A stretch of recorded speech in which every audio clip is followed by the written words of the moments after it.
gonna win the league, we're gonna win the league, and now you're gonna believe us, and now you're gonna believe us, and now you're gonna believe us. We're gonna win the league. I don't care if it's only 10 games into the season.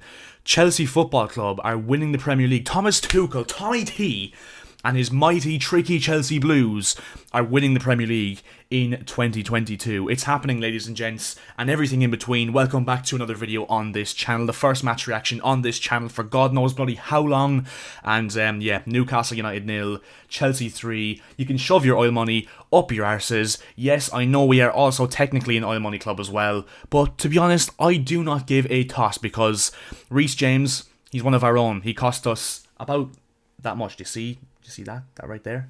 That circle thing? That didn't look dodgy at all. But that circle, that's how much he cost us. Absolutely fuck all. What a right back. Trent Alexander-Arnold could never. No, I'm not going to get into that. I'm not going to get into these bullshit comparisons. But yeah, basically, as you can tell, I am overwhelmed right now with joy because it has been a very good day for Chelsea Football Club in terms of results. I think it's fair to say. Obviously, a 3-0 win over Newcastle. We'll get into that game in just a minute. But of course, as well, for results elsewhere as well, of course, Manchester City dropping 3 points, losing 2-0 at home to Patrick Vieira's Crystal Palace, courtesy of goals from Zaha and Conor Gallagher, of course, also from Lacovum, and Liverpool as well will be kicking themselves because they were 2-0 up at home to Brighton, and Graham Potter's men, magical as they came back and drew 2-2, and just an absolutely ideal game for Chelsea, really. We have extended our gap now, I think, to 5 points over Man City, and I'm pretty sure as well to 3 points over Liverpool. So yeah, massively good day in terms of, being a Chelsea fan, to be honest. And to be fair, it did look like it could be going away for us as well, because we only scored our first goal after, I think, like 65-70 minutes. It actually was looking like a really dodgy game for us, and to be honest, I thought we were actually going to drop points. If you watched my stream last night, I predicted a 1-1 draw, simply because of the fact that Newcastle, they have this new manager bounce kind of with Graham Jones. It's their second home game since the the takeover, so the fans were going to be on their side, and the players have something kind of to prove to be in this project going forward for Newcastle with the takeover that has happened, of course. But they really didn't show up at all, Newcastle. They were really poor, and to be fair, I think we were quite poor as well. I think for the first 60-65 minutes of the game, before we actually scored the first goal, I think it was looking like the same Chelsea we saw last season in these kind of games when we played against teams with low blocks and we couldn't break them down. Of course, we didn't have Romelu Lukaku last season, we didn't have him again today, and in the end though, it does not matter because that first goal went in. Reece James with an absolute thunder strike into the top corner of the net. Then the second goal as well, another beautiful strike from Reece James. Yes, I know it was technically an open goal because the keeper was on the ground, but I do not care. 2 fantastic strikes from Reece James. We should have given him the pen. He would have become the second ever defender, I think, in Premier League history to score a hat-trick in the Premier League, which would have just been absolute scenes. But obviously, in the matter of professionalism, Jorginho had to take it, and my word did he take it, because he absolutely roofed it. And a great penalty from Jorginho. And I was going to say a great performance, but it kind of really wasn't, overall. I'm not going to lie, I'm not going to be pessimistic because, as you can tell, I'm over the moon, so I don't want to, focus on negatives whatsoever.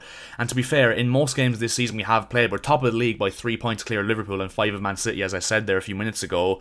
But that's saying something because we really haven't been the best team in the league this season. I think it's fair to say that there has been better teams in the league this season performance-wise. Even, you could say Liverpool have been probably a lot better than us performance-wise this season. There's only really 2 or 3 games this season we've played in where I feel like I've come away from it and actually thought we were absolutely brilliant in this game.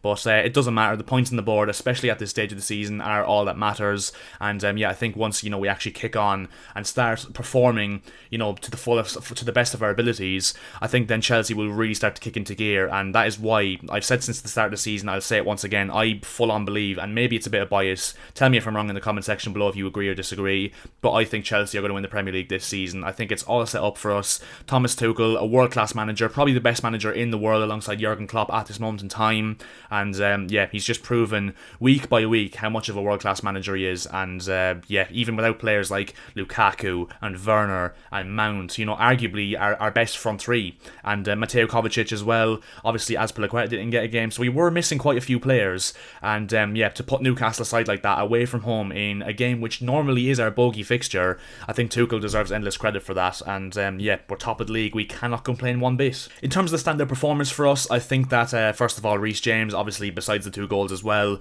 was really good. I think that Callum Hudson-Odoi, once again, down that left-hand side, was absolutely brilliant. I mean, the one thing I really love about Hudson-Odoi that none of our other players seem to have is that ability to take players on. Hudson-Odoi is so good on that left-hand side of taking players on, because not only will he go on the outside of the defender, he's also capable of cutting in. He's got a very underrated passing range as well, which I think is credit to him as well, which a lot of people overlook. I think Hudson-Odoi at this stage has to be the first name on the team sheet in that front three, because in recent weeks, since he started playing in that left wing position, he's just been absolutely brilliant, and it looks fully back to his best and fully what he was when he was playing on the left beforehand.